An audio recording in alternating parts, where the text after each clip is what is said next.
neblina se despeja en los prósperos campos de tierra blanca de Cartago. Entre la bruma, nos topamos con este edificio. Este no es un pueblo fantasma, ni un lugar de desastres. Entre estos viejos maderos se encierra una parte muy importante de la historia médica costarricense.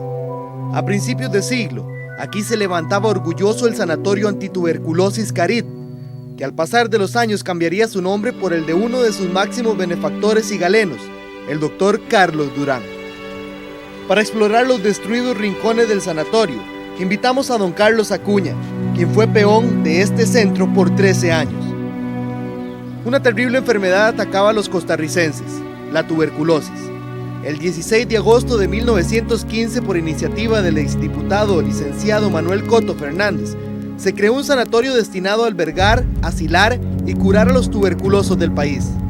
3 años después, el 30 de junio de 1818 estuvo terminado el elegante edificio inspirado en un famoso hospital norteamericano llamado Eastwood Sanatorium 1000. En esa época se gastaron 283.941 colones, de los cuales 150.000 correspondieron a un préstamo del Banco Anglo-Costarricense. Así, los 3 enormes edificios pintados de verde claro funcionaron como salones para hombres y mujeres tuberculosos de escasos recursos.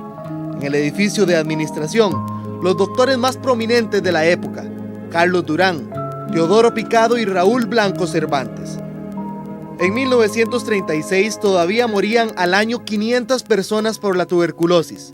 Los esfuerzos se redoblaron. En el sanatorio se construye una pensión a la que asistían principalmente extranjeros como canadienses, mexicanos y estadounidenses de gran poderío económico, además de un salón que atendería a la población infantil, y el Castillo Azul, o sea, este edificio que servía como casa al director del centro antituberculoso. Esta mejora amplió la capacidad del centro de 60 a 270 camas. En el sanatorio, considerado en su tiempo el mejor de Latinoamérica en el tratamiento de la tuberculosis, se realizaban en las salas de cirugía complicadas operaciones de pulmón, órgano con el que se ensañaba esta enfermedad. Don Carlos ve con nostalgia cómo los bellos jardines que él cuidaba hoy son solo charrales. A su memoria llega la imagen de cómo autorizaban la salida de pacientes del Sanatorio Durán, donde intervenían pequeños roedores que nosotros conocemos como cuilos o hámster. El cuilo se le inyectaba el esputo, la saliva del paciente, ¿verdad? Y se guardaba el cuilo ahí 8 días. Después de inyectarlo, a los 8 días traían el cuilo y lo mataban. Y si el cuilo estaba positivo, no le daban la salida al paciente. Pero la muerte también rondó el Sanatorio Durán. Cuando un paciente moría y nadie reclamaba el cuerpo, según la ley de creación de esta institución, la facultaba a heredar sus pertenencias. A principios de la década de los 70, la efectividad de los tratamientos y el buen desempeño del sanatorio y el joven hospital antituberculoso bajó completamente el índice de los que padecían de esta enfermedad.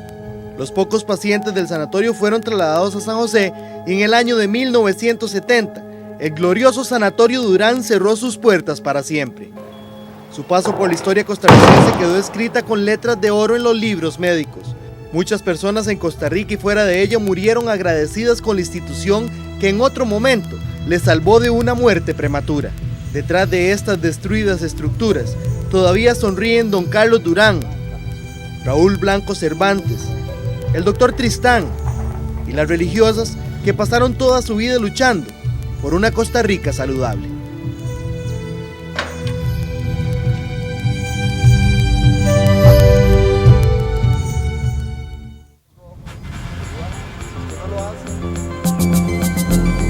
Con el cierre del Sanatorio Antituberculoso Carlos Durán, no termina la historia de este viejo edificio.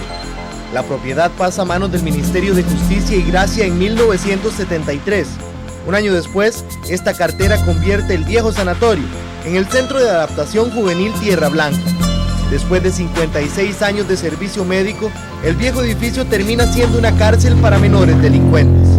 Las salas de pacientes se transforman en celdas.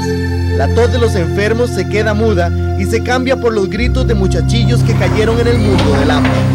Durante este periodo, las instalaciones comienzan a deteriorarse. Las verdes paredes se empiezan a llenar de mensajes y rencores. 6 años después, en 1980, se habilita un centro de menores en San Rafael de Ojo de Agua y la población de Tierra Blanca, que eran unos 100 menores, abandona el lugar. Otra vez queda sola la institución médica, pero no sería por mucho tiempo, pues el Ministerio de Justicia funda el Centro de Confianza para Adultos en Tierra Blanca. Sigue su función como presidio, pero para reos con delitos leves. Esta función la desempeña hasta 1990, cuando su ciclo como cárcel termina. Justicia y Gracia no sabe qué hacer con el terreno y ese mismo año se lo dona a la organización campesina UPA Nacional. Se anunció que el terreno sería para los trabajadores de la tierra y mientras se afinaba el traspaso, inició un periodo de destrucción y vandalismo. Algunas personas intentaron invadir el terreno y al no permitírseles optaron por protestar ensañándose con el sanatorio. 9 años después, los daños son elocuentes.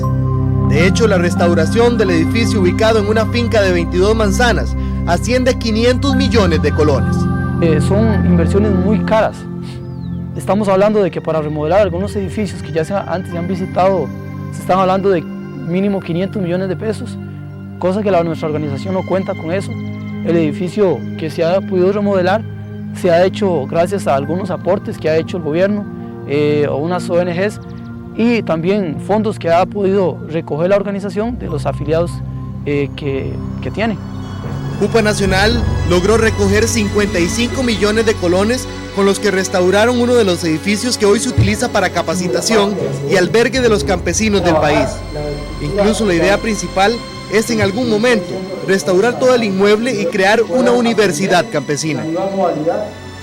Las tierras de la finca también sirven para experimentos agrícolas, como de sistemas de riego, agricultura orgánica, reproducción de semillas y además se le facilita tierra a campesinos que no tienen dónde cultivar.